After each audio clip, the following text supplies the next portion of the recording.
Renan comprou briga com pastores e tentou provar que a direita pode crescer sem eles. O peso dessa fala não está só no confronto religioso, mas no que ela sugere politicamente. Que parte da direita pode estar presa a uma estrutura de poder, fidelidade e influência que já não convence como antes. Fica até o final do vídeo, porque o que começa como um embate com líderes evangélicos termina numa disputa muito maior sobre quem controla o futuro desse campo político. Renan, a direita bolsonarista ela é ligada de maneira umbilical às igrejas evangélicas no Brasil. E claro que isso representa uma votação massiva, importante, significativa. Como é que você pretende ter esse diálogo com o público evangélico, com o eleitor que hoje está apoiando o Bolsonaro, apoiando o Silas Malafaia e que não vai votar no Lula em hipótese alguma? Você consegue, de alguma forma, trazer esse eleitor sem ter essa relação umbilical que o bolsonarismo tem com o eleitor evangélico? Eu acho que sim. Eu acompanhei as eleições de 2018 de perto e o Bolsonaro, ele cresceu no universo evangélico sem precisar ter conexões com o universo evangélico, com os cabeças. Vou interromper rapidinho o vídeo só para te pedir uma coisa. Se você está gostando desse conteúdo, já deixa o seu like e se inscreve no canal. Isso ajuda muito o canal a continuar trazendo conteúdos relevantes como este para você e também mostra para o YouTube que você quer receber mais vídeos nesse estilo. Muito obrigado por isso. Agora vamos continuar com o vídeo. Houve um momento que o Flávio Rocha, que ele era o empresário da Riachuelo, que eu era próximo dele, tinha, vamos dizer, planos de construir junto com as principais lideranças evangélicas, mas elas não conseguiram nem controlar o próprio eleitor, porque o eleitor foi atrás de uma outra opção, que era o Bolsonaro à época. Hoje, quando você pega nas pesquisas e vê a parte de religião, realmente os evangélicos gostam bastante de mim também. Sem eu precisar ficar fingindo coisas. Tem uma simulação, o Bolsonaro é evangélico? Não. O Bolsonaro é católico? Não. Ele só fala que ele é sou cristão. Ele joga lá que ele é cristão de maneira genérica. Eu sou católico, mas eu cuido de uma agenda que é de interesse dos evangélicos no Brasil. Em muitos termos. E eles vão concordar comigo em muitos termos. O que eu não vou fazer, e que pra mim gera respeito, eu não vou fazer o que a esquerda fez com o Lula naquele carnaval ridículo de fazer piada com pessoas conservadoras, com aquela lata de conserva lá, um negócio de mau gosto.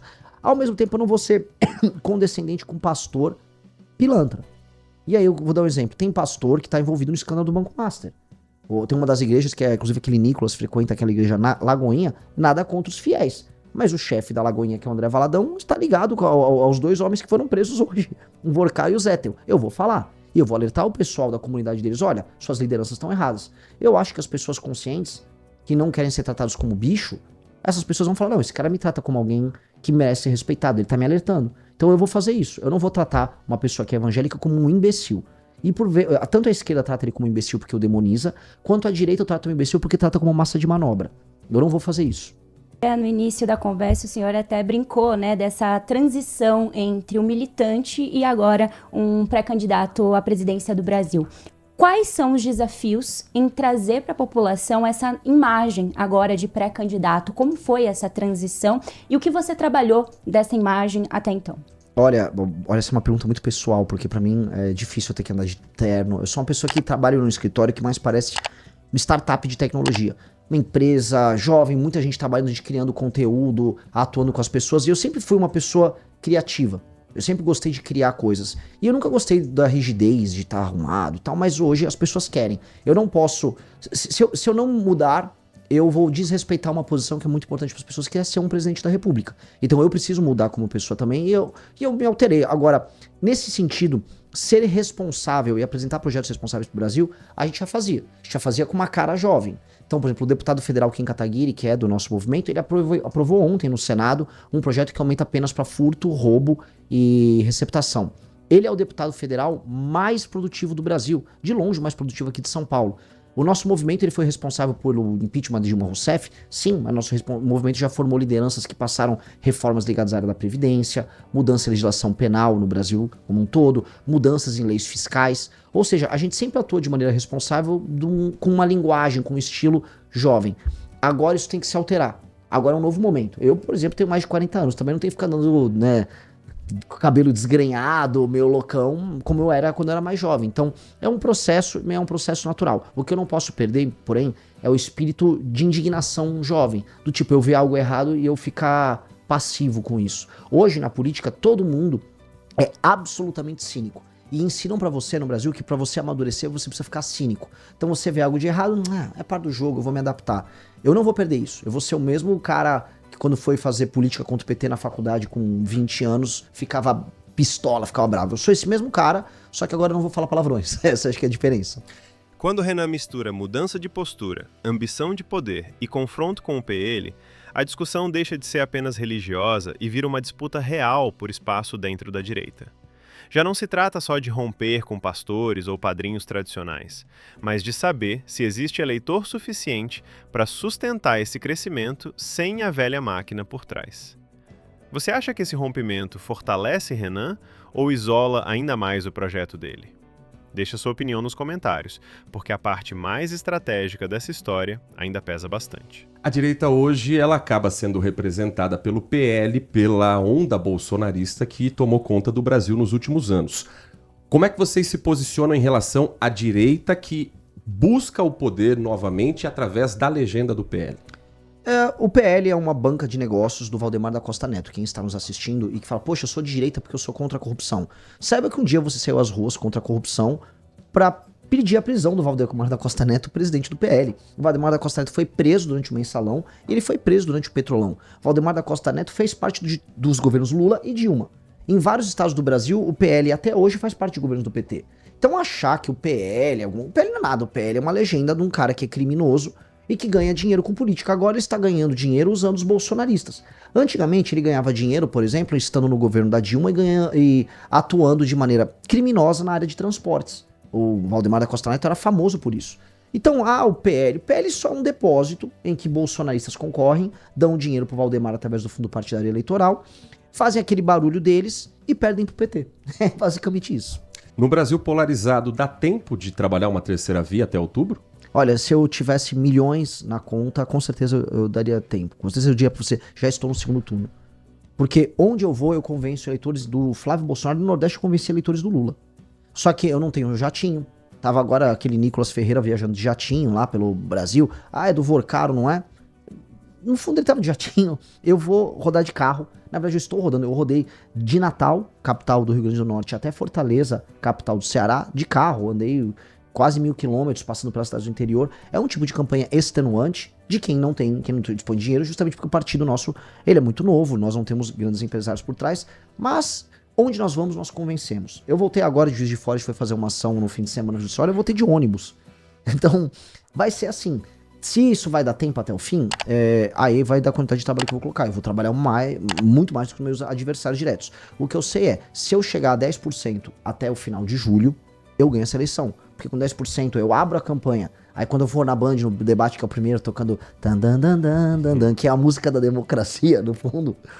Quando eu for lá naquele debate, eu já vou subir de 10 para 15, eu vou acabar com eles no debate. E aí eu ultrapasso o Flávio Bolsonaro e eu pego o Lula no segundo turno.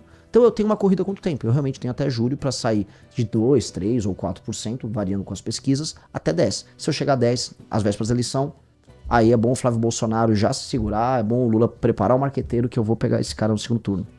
A pesquisa ontem divulgada pelo Instituto Real Time Big Data mostra um cenário de hoje, do mês de março, início do mês de março, da preferência do eleitorado para as eleições 2026. O atual presidente Lula registra 39% de intenções de votos, o senador Flávio Bolsonaro do PL 32%, na sequência vem, em um dos cenários, Ratinho Júnior do PSD com 9%, Romeu Zema do Partido Novo com 2%, Aldo Rebelo e Renan Santos do Missão com 2%. Como fazer esse número crescer com um partido novo, sem tempo de televisão e com os desafios diante de adversários que, de um lado, o atual presidente com a máquina na mão, do outro, um senador que tem o sobrenome Bolsonaro para estampar na urna? Olha, primeiro, assim, eu não concordo com a metodologia do Real Time Big Data. Então ela não consegue captar os nossos eleitores. Eu já até enviei para o Instituto minhas críticas. Eu gosto muito mais do Instituto Atlas, que tem um tipo de sondagem que foi a mais precisa, não só nas eleições americanas, nas eleições argentinas, nas eleições chilenas e nas eleições brasileiras de 22. Nessa pesquisa eu já figuro com 3,5%, quase 4% em uma parte dos cenários. Mas em ambos os casos, eu tô falando de um cara, eu no caso, que veio do mais absoluto nada, que tá fazendo pré-campanha como pré-candidato a presidente há 3 meses, que sou, vamos dizer, um dos menos conhecidos do meu próprio movimento, e mesmo assim eu já empatei na Real Time Big Data, para usar a pesquisa que você colocou de referência, com o governador de Minas. Né? Então, isso significa um potencial grande, dado que eu sou, de longe, o mais desconhecido. Dentre todos esses nomes, tirando Flávio e Lula, eu sou aquele que pode acelerar mais e crescer mais, porque meu desconhecimento é muito grande. Tanto que, né, aí eu puxando para pesquisa Atlas, quando eu rodei no Nordeste, eu saí de 4,1% na região Nordeste que eu tinha para 5,5% no Nordeste. Ou seja, onde eu vou, eu consigo convencer as pessoas trazendo argumentos muito diferentes do que elas estão acostumadas a ouvir. Nossa argumentação por mais que estejamos à direita, a gente não fica falando aquelas mesmas besteiras da direita. A direita perde muito tempo com besteira. E nós somos coisas que são concretas, que impactam a vida das pessoas. Segurança, educação, saúde, grana, emprego, injustiças, corrupção. Então, o fato de a gente encarar assim, a gente mostra uma forma diferente de abordar os problemas que importam e permite que a gente cresça. O senhor tem uma rede social muito forte, uma presença na rede social muito forte. Então, você acaba flertando muito com a geração Z, que aparece, inclusive, nas pesquisas. O senhor aparece muito bem colocado como a geração Z. Mas como transformar isso para conseguir chegar até as populações da melhor idade? Como conseguir, através das redes sociais, que hoje não é necessário um investimento tão grande, chegar também à população que não seja só a população Z? Primeira coisa vindo em espaços de imprensa, como eu venho aqui hoje, apresentar nossas ideias sem tratar vocês como inimigos, né? Boa parte da direita trata a imprensa como se fosse, imprensa é inimigo. E, na verdade, eu vou na imprensa e exponho. Então eu tô rodando rádios ao redor do Brasil. Tem dias que eu faço 5 rádios. E aí eu vou conversando e eu vou aos poucos convencendo as pessoas mais velhas. A última pesquisa Atlas mostrou que no Nordeste, o número de pessoas mais velhas que me apoiavam aumentou. Por quê? Porque eu rodei e fiz rádios basicamente 2 estados inteiros, né? Eu fiz as maiores cidades do interior do Rio Grande do Norte e do Ceará através de mídia tradicional. A geração Z realmente me apoia. Entre homens da geração Z, eu estou em primeiro na pesquisa de acordo com a Atlas. Eu tô com 34%. Aí quando é homens e mulheres, aí eu caio para 22%, mas já é um número muito alto. Eu tô em segundo, empatado com o Flávio Bolsonaro. Nesse sentido, também há uma energia que os mais novos têm de convencer seus amigos, familiares e de ir subindo a escala etária passo a passo. E como eles têm muita energia, eu acho que isso vai acontecer. O Milei na Argentina começou com esse mesmo público, o Trump começou com esse público, pra falar um cara à esquerda, o Mandami em Nova York começou com esse público e o Bolsonaro começou com esse público. Então é um ótimo público para começar. E aí, vamos trabalhar com ele, né? Vamos trabalhar com quem nós temos primeiro. Qual o projeto para o deputado federal Kim Kataguiri? Ele vem candidato a governador, a senador, mantém como candidato a deputado federal? Pergunta difícil, viu? Pergunta difícil, eu gosto muito... Assim, ele pra mim é o melhor deputado federal do Brasil, ele tem um trabalho que é monumental, ele é um exemplo pros outros do nosso time. E nós vamos eleger uma bancada robusta agora nessa eleição ao redor do Brasil. E todo mundo ao redor do Brasil, Kim, fica com a gente mais uma de líder da bancada pra gente aprender com você. Ao mesmo tempo, Kim aparece de pesquisas que vai de 6% a 12%. Né? E é tentador o Kim concorrer ao governo nesse cenário, porque o Kim seria um governador monumental. Mesmo muita gente falando, a seleção já é do Tarcísio. A real, como dirigente partidário, eu acho que o Kim, como deputado federal com a nossa primeira bancada, seria sensacional. Seria sensacional. E ele teve sozinho por 2 mandatos. Tava lá ontem, sozinho, cumprimentando ao Alcolumbre por ter aprovado o projeto dele, sabe? Dói um pouco no coração. Fala, vou tirar ele agora que ele vai ter um time. Mas essa é uma decisão que cabe a ele. O Kim é um cara que, o que ele falar, eu sigo. E ele é mais novo do que eu, mas pra mim ele é um professor. Então, é uma decisão que cabe a ele. O que essa fala expõe é uma tentativa clara de quebrar um monopólio simbólico dentro da direita brasileira. Renan usa o confronto com pastores, a própria mudança de imagem e a ideia de formar novas lideranças para se apresentar como alternativa fora do script tradicional. A dúvida que fica é se esse caminho realmente abre espaço novo ou se, no fim, cobra um preço político alto demais. Chegamos ao final de mais um vídeo. Se você gostou deste conteúdo, deixa o like, se inscreve no canal e ativa as notificações. Esse apoio ajuda o YouTube a entender que vale a pena te recomendar mais vídeos como este e ajuda o canal a continuar trazendo análises e conteúdos relevantes para você. Muito obrigado por ter assistido até aqui e até o próximo vídeo.